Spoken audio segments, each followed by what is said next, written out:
आदरणीय मेरे दोस्तों और भक्तों, भारतीय संस्कृति की विशेषताओं के अंतर्गत सुख का केंद्र आंतरिक श्रेष्ठता क्यों है।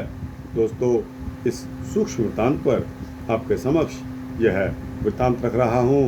दोस्तों, सुख का केंद्र आंतरिक श्रेष्ठता इसलिए है क्योंकि भारतीय ऋषियों ने खोज की थी कि मनुष्य की चिरंतन अभिलाषा सुख शांति की उपलब्धि इस बाह्य संसार या प्रकृति की भौतिक सामग्री से वासना या इंद्रियों के विषयों को तृप्त करने से नहीं हो सकती।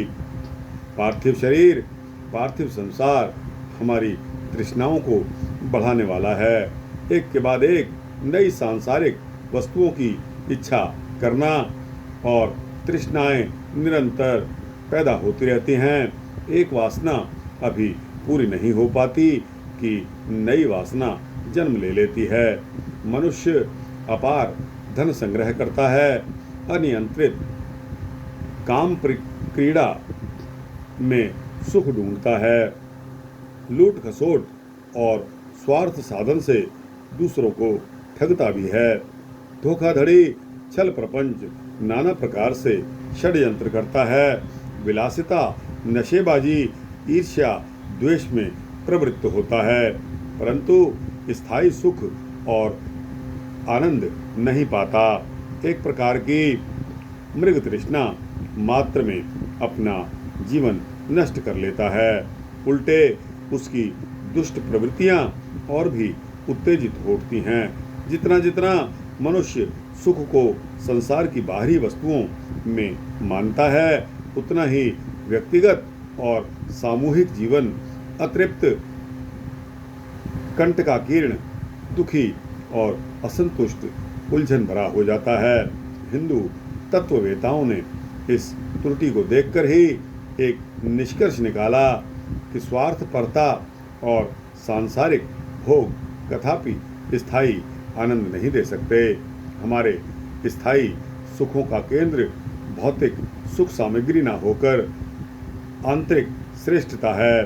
आंतरिक शुद्धि के लिए हमारे यहाँ नाना विधानों का क्रम रखा गया है। त्याग, बलिदान, संयम वे उपाय हैं जिनसे आंतरिक शुद्धि में प्रचुर सहायता मिलती है। तो दोस्तों, सुख का केंद्र हमारी अपनी आंतरिक श्रेष्ठता है, न कि बाहर के सुख सुविधाएं। तो दोस्तों, यह सुख का केंद्र आंतरिक श्रेष्ठता भारतीय संस्कृति की ही एक विशेषता है। दोस्तों, यह वृत्तांत अपने पश्चात अपने साथ कड़ाई करने और दूसरों के साथ उदारता बरतने का भी हमें हिदायत देता है।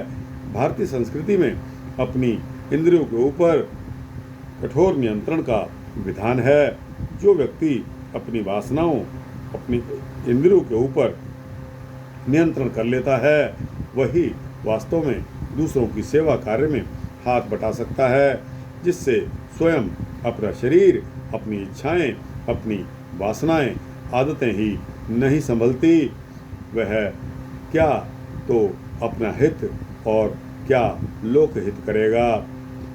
हरन्ति दोष जानानि नरमिंद्रिय किंकरम। महाभारत में यह पंक्ति आई है। जो मनुष्य इंद्रियों और अपने मनोविकारों का दास है, उसे दोष अपनी ओर खींच लेते हैं। बलवान इंद्रिय ग्रामो विद्धि समते कर्षपि। इंद्रियां बहुत बलवान हैं, वे विद्वान को भी अपनी ओर बलात् खींच लेती हैं। अतः भारतीय संस्कृति ने सदा अपने साथ कड़ाई के साथ व्यवहार की स्थापना की है। यदि हम अपनी कुप्रवृत्तियों को नियंत्रण नहीं करेंगे तो हमारी समस्त शक्तियों को अपव्यय हो जाएगा।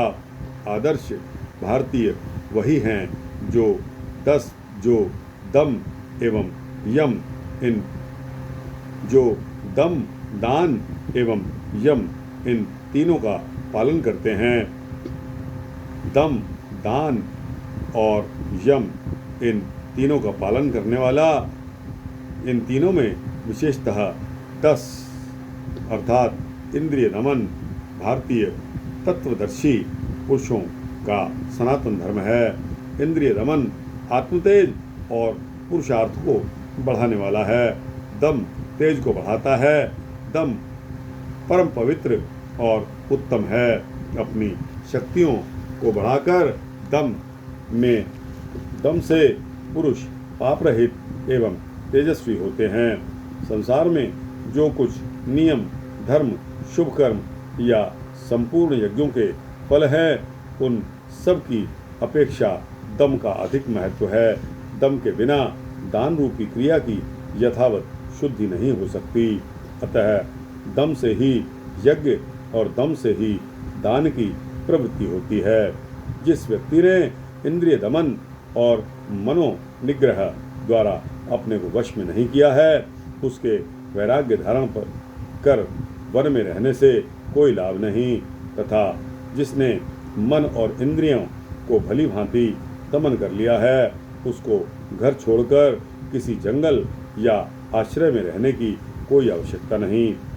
जितेंद्रिय पुरुष जहाँ निवास करता है, उसके लिए वही स्थान वन एवं महान आश्रम है।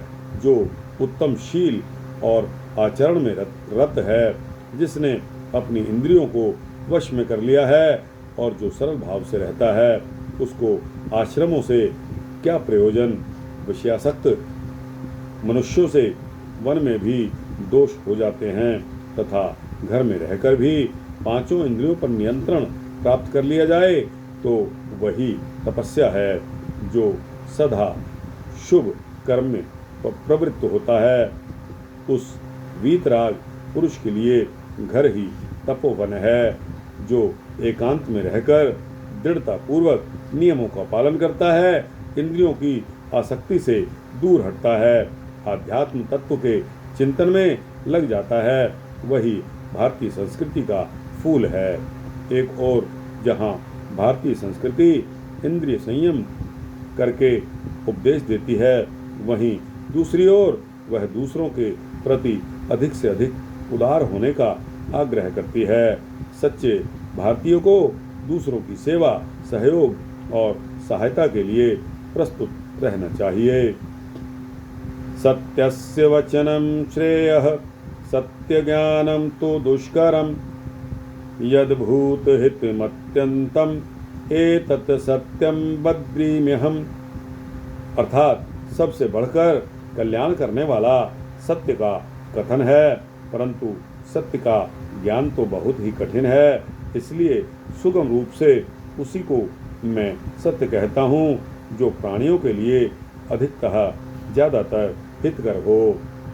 आत्मोत्कर्ष नामार्गेत परेशान परिनिंदया स्वगुणैरेव मार्गेव विप्रकर्ष पृथक जनात।